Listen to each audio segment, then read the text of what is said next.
1000 bus neufs envahissent soudain les rues de Ouagadougou en pleine guerre. Le choc vient du financement. Plus de 80 millions de dollars réinvestis uniquement grâce à l'or et au coton sans aucune dette extérieure. Alors, pour ceux qui montent chaque matin dans ces bus, qu'est-ce que ce pari change vraiment? Et jusqu'où Ibrahim Traoré peut-il tenir la promesse d'une souveraineté économique?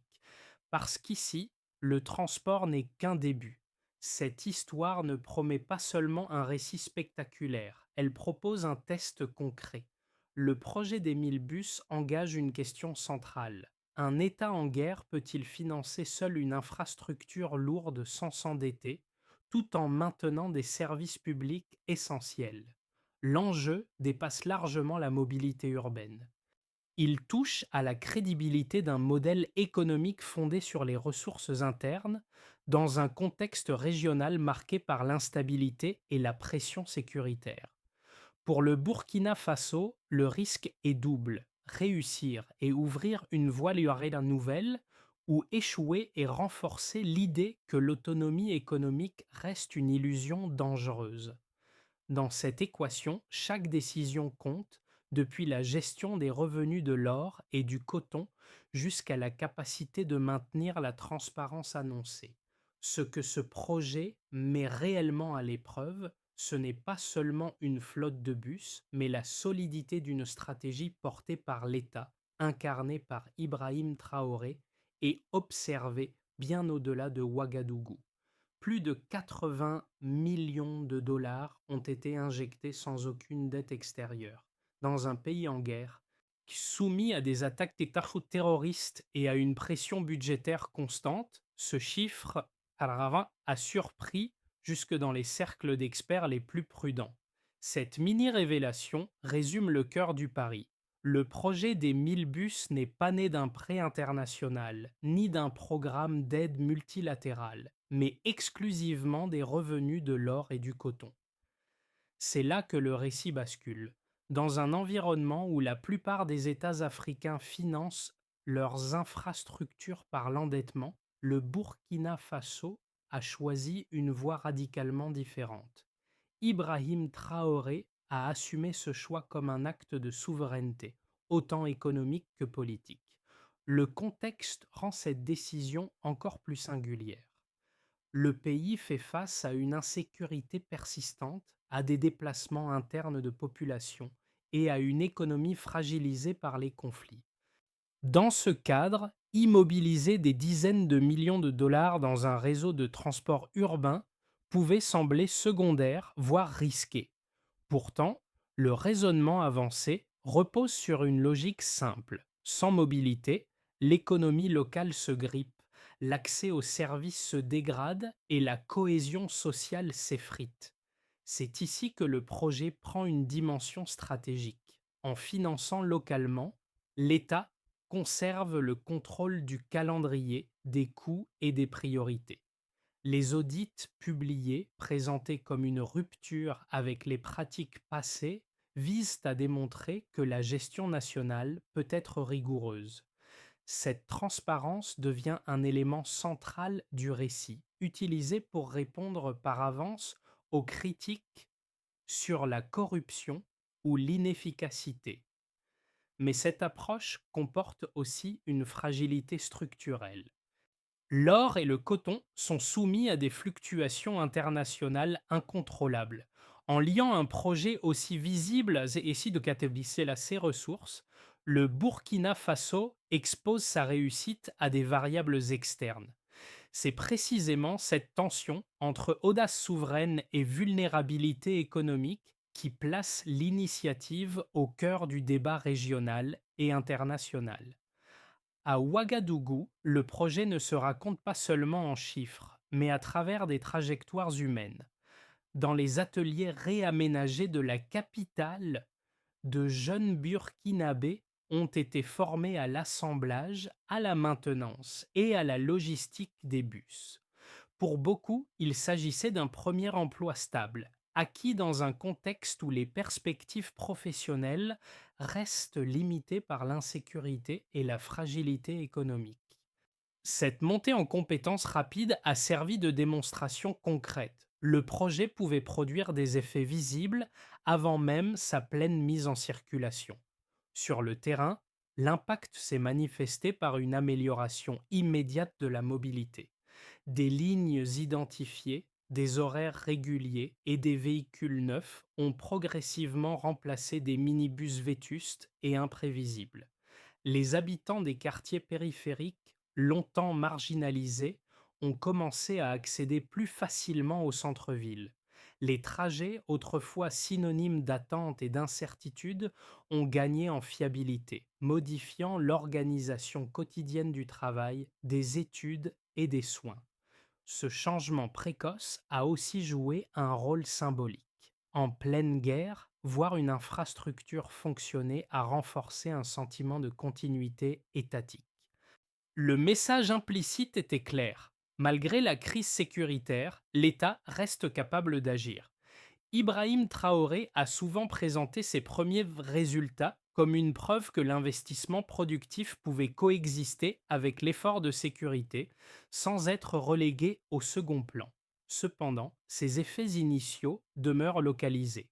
Ils concernent principalement la capitale et ses environs, laissant ouverte une question essentielle. Ces bénéfices précoces peuvent-ils être étendus et maintenus dans le temps ou resteront-ils une amélioration ponctuelle dans un contexte national toujours instable? L'activation du projet des 1000 bus a commencé loin des caméras, dans les dépôts réaménagés de Ouagadougou. Les premières semaines ont été marquées par une phase de préparation intense, réception des pièces, organisation des chaînes d'assemblage, formation accélérée des équipes techniques. Chaque étape s'est déroulée sous pression, car le contexte sécuritaire rendait toute interruption potentiellement critique. Pourtant, le calendrier a été tenu, donnant le signal que l'initiative ne resterait pas au stade de l'annonce politique. La montée en puissance s'est opérée progressivement. Les premiers bus ont été testés puis mis en circulation sur des lignes pilotes. Les ajustements ont été constants. Horaires corrigés, itinéraires adaptés, procédures de maintenance affinées. Cette phase intermédiaire a servi de laboratoire à grande échelle. Elle a permis d'identifier les failles logistiques, mais aussi de mesurer l'adhésion des usagers, initialement sceptiques face à un projet perçu comme trop ambitieux pour un pays en guerre. Le point de bascule est survenu lorsque le réseau est devenu visible et prévisible. Les bus ont cessé d'être une nouveauté pour devenir un service. Les files d'attente se sont organisées, les correspondances ont commencé à structurer les déplacements urbains. Cette normalisation a marqué le passage du symbole à l'usage quotidien. Pour l'État, c'était une étape cruciale, démontrer que l'investissement pouvait produire une continuité et non un simple effet d'annonce. Les retombées se sont alors étendues au-delà du transport. Les ateliers ont continué à recruter. Les besoins en maintenance ont généré une demande constante de compétences locales et des activités annexes ont émergé autour des stations et des terminus. Ce phénomène de diffusion économique, limité mais réel, a renforcé l'argument selon lequel l'infrastructure pouvait agir comme un levier de relance interne. Ibrahim Traoré a présenté cette dynamique comme une preuve que la valeur ajoutée restait dans le pays plutôt que de s'échapper par des contrats externalisés. Mais chaque avancée a été accompagnée de tensions. La pression financière était restée élevée car l'entretien d'une flotte neuve exige des flux réguliers de ressources. La dépendance aux revenus de l'or et du coton, déjà identifiés comme un risque, s'est imposée comme une contrainte permanente. À mesure que le réseau s'élargissait, la question n'était plus de savoir si les bus roulaient, mais si le modèle pouvait absorber les chocs économiques à venir sans perdre sa cohérence. Cette séquence, faite d'activations rapides, de montées contrôlées et de premières retombées visibles, constitue le cœur du projet. Elle montre comment une décision politique s'est traduite en mécanismes opérationnels tout en exposant les fragilités structurelles qui accompagneront chaque kilomètre parcouru. Au départ, la mobilité urbaine à Ouagadougou reposait sur un réseau informel, lent et imprévisible. Après le déploiement, les temps de trajet ont diminué d'environ 30%. Cette bascule mesurable sert de point d'ancrage aux défenseurs du projet, car elle transforme une promesse politique en résultat observable dans la vie quotidienne. D'abord, un premier repère s'impose, l'investissement initial. Plus de 81 millions de dollars ont été mobilisés sans recourir à la dette extérieure, uniquement grâce aux revenus de l'or et du coton. Ce chiffre est central car il définit la nature même de l'expérience. Dans un contexte africain où l'endettement finance la majorité des infrastructures, ce choix place le Burkina Faso à contre-courant. L'explication avancée est simple. En évitant les intérêts et les conditionnalités, l'État conserve une marge de manœuvre budgétaire immédiate, même si cela implique une exposition directe aux fluctuations des marchés mondiaux. Ensuite, un autre signal apparaît, tout aussi concret, l'emploi. Plus de 10 000 postes directs et indirects ont été créés dans l'assemblage, la maintenance, la gestion des lignes et les services connexes. Ce volume est significatif dans une économie fragilisée par la guerre et le chômage des jeunes. Chaque emploi représente non seulement un revenu, mais aussi une compétence transférable. L'argument mis en avant par les autorités est que cette montée en compétences réduit progressivement les coûts futurs, car la maintenance locale remplace les contrats externes plus onéreux. Puis, un troisième élément confirme l'impact au quotidien, l'efficacité du service. La réduction d'environ 30% des temps de trajet a facilité l'accès à l'éducation, aux soins et au marché du travail. Cette donnée est souvent traduite en impact social. Moins d'heures perdues dans les transports signifie une productivité accrue et une meilleure organisation familiale. Dans les quartiers périphériques, longtemps déconnectés, cette amélioration a modifié les choix résidentiels et professionnels de nombreuses familles. Ces chiffres, pris ensemble, dessinent une trajectoire cohérente. Ils montrent que l'infrastructure ne se limite pas à un symbole de souveraineté, mais génère des effets économiques et sociaux tangibles. Pour Ibrahim Traoré, ces données servent de réponse directe aux critiques qui dénoncent un projet idéologique. Elles sont utilisées pour démontrer que la décision politique s'appuie sur des résultats mesurables et non sur une rhétorique abstraite. Cependant, ces indicateurs ont aussi leurs limites. Ils décrivent une phase initiale favorable, mais ne garantissent pas la soutenabilité à long terme. L'investissement, l'emploi et les gains de temps dépendent tous d'un facteur commun, la stabilité des revenus tirés de l'or et du coton. Si cette base venait à se fragiliser, les mêmes chiffres pourraient rapidement se retourner. C'est cette incertitude inscrite derrière des résultats encourageants qui maintient le débat ouvert et empêche toute conclusion définitive. Les critiques du projet des 1000 bus s'articulent autour de deux arguments principaux, souvent formulés par des analystes externes et des institutions habituées au modèle classique de financement. Le premier concerne la dépendance à deux matières premières volatiles. L'or et le coton, soumis aux fluctuations des marchés mondiaux, exposent directement le financement du réseau de transport à des chocs externes incontrôlables. Une baisse brutale des prix pourrait réduire les recettes disponibles, compliquer l'entretien de la flotte et créer des tensions budgétaires immédiates. Dans un pays déjà fragilisé par la guerre, ce scénario est présenté comme un risque majeur pour la stabilité économique. Le second argument porte sur le contexte sécuritaire. Selon cette lecture, investir massivement dans une infrastructure urbaine en période de conflit détournerait des ressources qui pourraient être affectées à des priorités jugées plus urgentes. Les critiques estiment qu'en cas d'aggravation de la situation sécuritaire, les bénéfices économiques du projet pourraient être rapidement neutralisés, laissant derrière eux une structure coûteuse à maintenir. Dans cette perspective, l'absence de dette extérieure est vue non comme une force, mais comme une prise de risque excessive concentrée sur un seul levier financier. Face à ces objections, les partisans du projet avancent une réponse structurée. Ils soulignent d'abord le rôle central de la transparence. Les audits publics et réguliers sont présentés comme un mécanisme de discipline budgétaire destiné à limiter les dérives et à renforcer la confiance interne. Cette approche vise à démontrer que la gestion nationale peut être rigoureuse, même dans un environnement instable. Ensuite, ils mettent en avant la montée en compétences locales. La formation de milliers de jeunes aux métiers techniques crée une base de savoir-faire durable capable de réduire progressivement les coûts et la dépendance à des prestataires étrangers.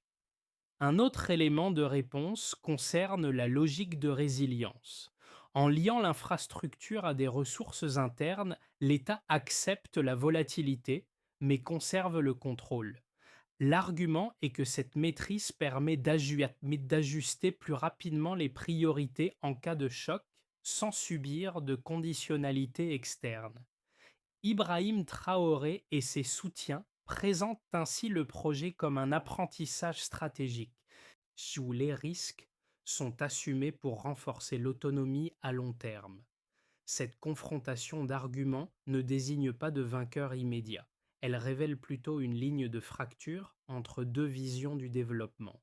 L'une prudente, adossée à des mécanismes externes, l'autre volontariste, centrée sur la souveraineté. C'est dans cet espace de tension que se joue la crédibilité du modèle burkinabé observé avec attention bien au-delà de Ouagadougou. À ce stade, un fait devient évident. La mise en circulation des 1000 bus a déclenché une réorganisation plus large de l'économie locale. Le transport n'est plus seulement un service, mais un pivot autour duquel s'articulent de nouvelles chaînes de valeur. Les ateliers de maintenance, les formations techniques et les services logistiques ont commencé à structurer un écosystème productif et reliant emploi, compétences et mobilité. Cette évolution marque un changement de nature du projet, passé d'une infrastructure visible à un mécanisme économique diffus. Le cœur de cette bascule réside dans la capacité à internaliser des fonctions autrefois externalisées. En maîtrisant l'assemblage et l'entretien, le pays réduit progressivement sa dépendance aux fournisseurs étrangers. Cette dynamique crée un effet cumulatif. Chaque réparation, chaque ajustement technique renforce l'expertise locale. Dans un contexte de guerre, cette autonomie opérationnelle prend une dimension stratégique car elle limite les ruptures de service liées aux contraintes sécuritaires ou au retard d'approvisionnement. Cette transformation modifie aussi la perception du risque. Ce qui apparaissait initialement comme un pari concentré sur l'or et le coton s'élargit en un investissement dans le capital humain. Les compétences acquises ne disparaissent pas avec une fluctuation des prix. Elles restent, se transmettent et peuvent être mobilisées dans d'autres secteurs industriels. C'est sur ce point que le discours d'Ibrahim Traoré insiste. La souveraineté ne se mesure pas uniquement en flux financiers, mais en capacité durable. Cependant, cette révélation n'efface pas les fragilités. L'écosystème reste jeune, concentré géographiquement et dépendant de décisions politiques continues. La question centrale se déplace alors.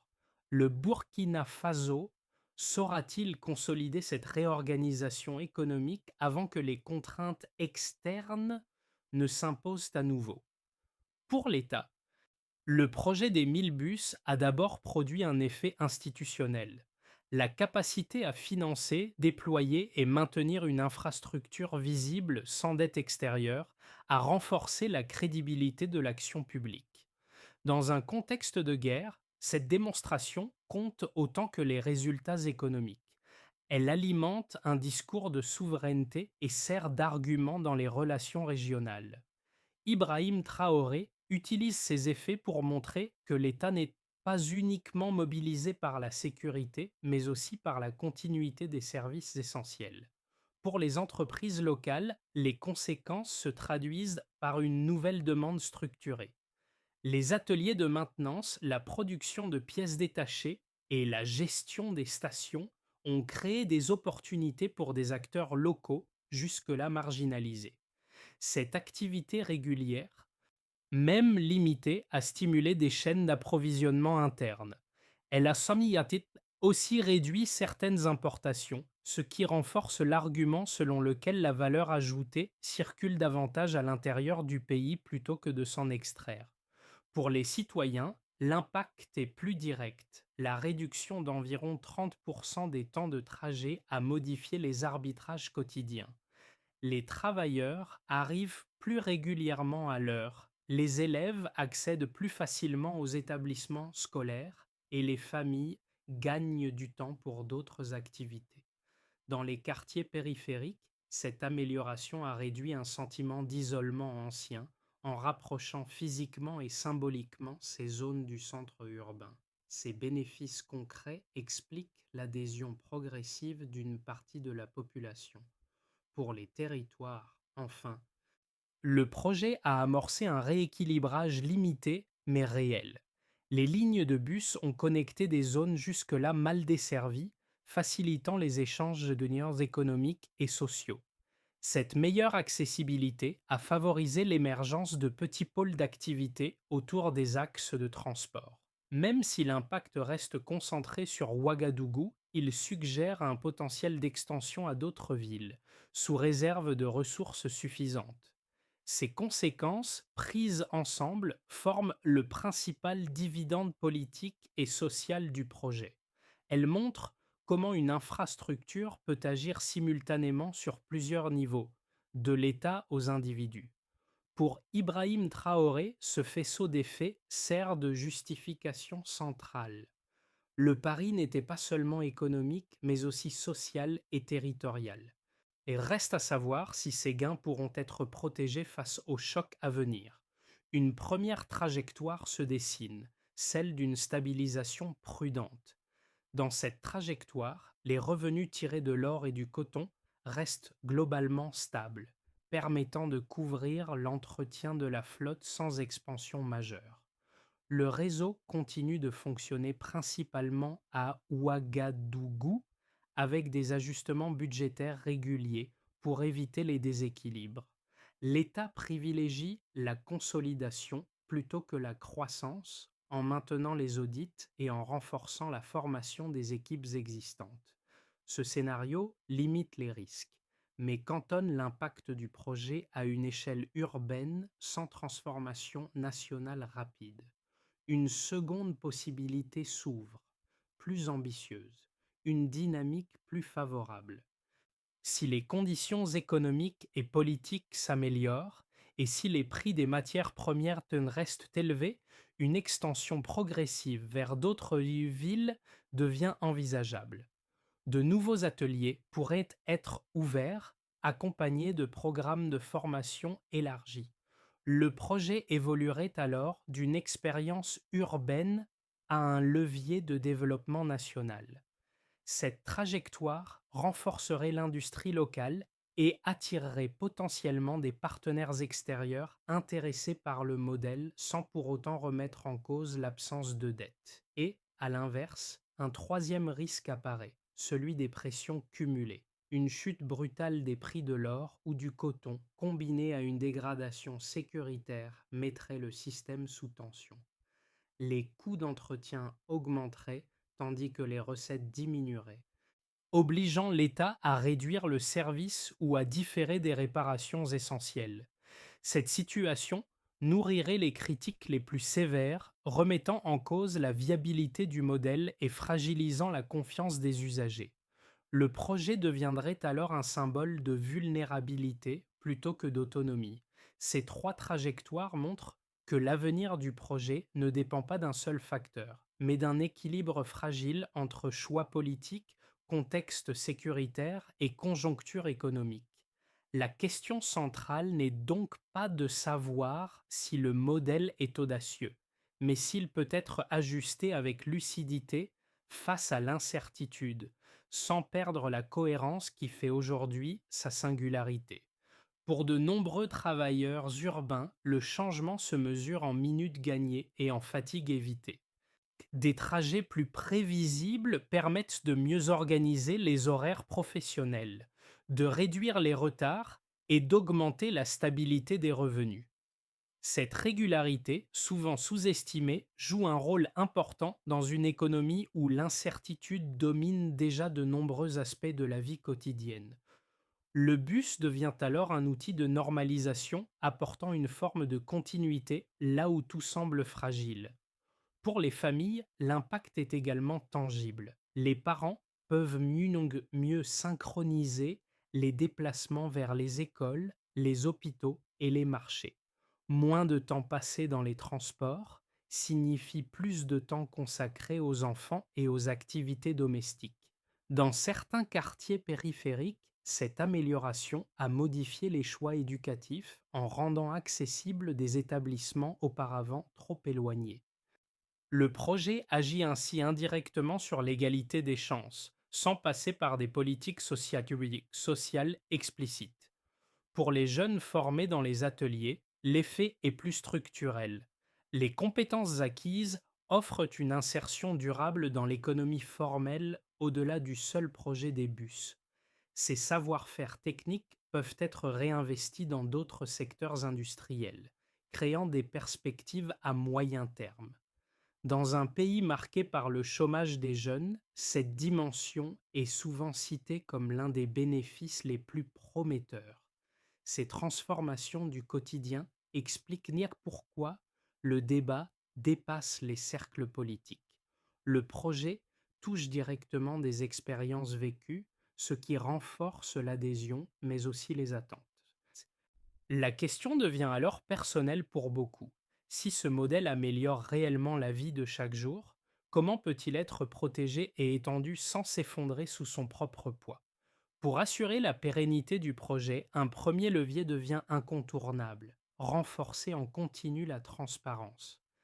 La publication régulière des audits financiers et opérationnels reste essentielle pour maintenir la confiance des citoyens et contenir les critiques internes et externes. Cette discipline budgétaire sert aussi d'outil de pilotage permettant d'ajuster rapidement les dépenses en fonction des revenus disponibles. Dans la stratégie portée par Ibrahim Traoré, cette transparence n'est pas accessoire, mais constitue un pilier de légitimité politique. Un deuxième levier suit naturellement: professionnaliser les équipes. Les formations initiales doivent être prolongées par des programmes continus incluant certification technique et encadrement managérial. L'objectif est de stabiliser les compétences locales afin de réduire les coûts à long terme et d'éviter une dépendance à des expertises extérieures. Cette montée en qualité opérationnelle conditionne la fiabilité du service et la capacité d'extension future. Un troisième levier s'impose ensuite: diversifier les sources de financement. Sans remettre en cause l'absence de dette extérieure, le Burkina Faso est encouragé à élargir la base de revenus soutenant le projet, notamment via des activités connexes, des partenariats locaux ou d'autres secteurs économiques. Cette diversification vise à amortir les chocs liés à la volatilité de l'or et du coton. Devient alors un quatrième levier: une extension progressive et maîtrisée. Toute expansion vers d'autres villes doit être conditionnée à des indicateurs précis de viabilité financière et sociale. Enfin, un cinquième levier complète l'ensemble: impliquer davantage les usagers grâce à des consultations régulières pour ajuster lignes et horaires aux besoins réels. Cette feuille de route dessine un chemin exigeant mais cohérent. Elle montre que la réussite du projet dépend moins d'un coup d'éclat que d'une capacité à gouverner dans la durée en ajustant constamment ambition et contraintes. Dans les ateliers de Ouagadougou, là où les premiers modules ont été assemblés, un geste revient souvent. Ajuster une pièce, vérifier un circuit, tester un moteur. Ce geste, répété chaque jour, a pris une valeur symbolique. Il représente une tentative de reprise de contrôle dans un pays longtemps dépendant de solutions importées. Chaque bus qui sort de ces ateliers n'est pas seulement un véhicule de plus, mais le résultat d'un savoir-faire local en construction, lentement consolidé. Ce motif renvoie au cœur du projet. Au-delà des chiffres et des débats, il s'agit d'une expérience collective qui touche à la dignité et à la confiance. Voir fonctionner une infrastructure conçue, financée et entretenue localement modifie la perception de ce qui est possible. Dans un contexte de guerre, cette continuité matérielle devient un signal fort. L'avenir n'est pas entièrement suspendu à l'extérieur. Ibrahim Traoré s'inscrit dans ce récit comme le porteur d'une rupture assumée.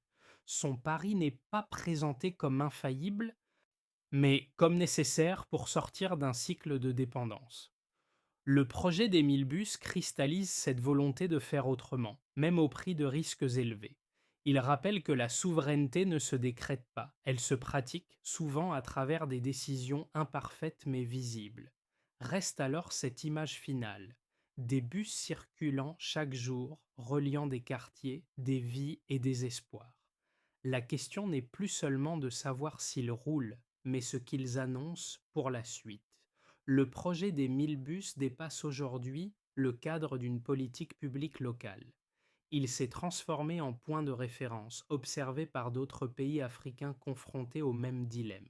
Dépendance financière, pression sécuritaire et besoin urgent de services essentiels. En ce sens, l'expérience du Burkina Faso alimente une réflexion plus large sur les chemins possibles du développement, loin des modèles standardisés. Cette initiative invite à une interrogation collective. Peut-on repenser la manière de financer et de gérer les infrastructures en s'appuyant davantage sur les ressources internes, malgré les risques évidents? Le cas burkinabé montre que des alternatives existent, mais qu'elles exigent une vigilance constante, une gouvernance rigoureuse et une implication citoyenne réelle. Rien n'est automatique, rien n'est aux garanties. Ibrahim Traoré place ainsi le débat sur un terrain ouvert. Le projet n'est ni une recette universelle, ni une simple vitrine politique. Il fonctionne comme un laboratoire avec ses réussites, ses fragilités et ses zones d'incertitude. C'est précisément cette complexité qui le rend intéressant à analyser au-delà des positions idéologiques tranchées. La discussion reste donc ouverte. Que révèle cette expérience sur la capacité des États à reprendre la main sur leur trajectoire économique? Et jusqu'où une société est-elle prête à accepter le risque pour tenter de transformer durablement son avenir?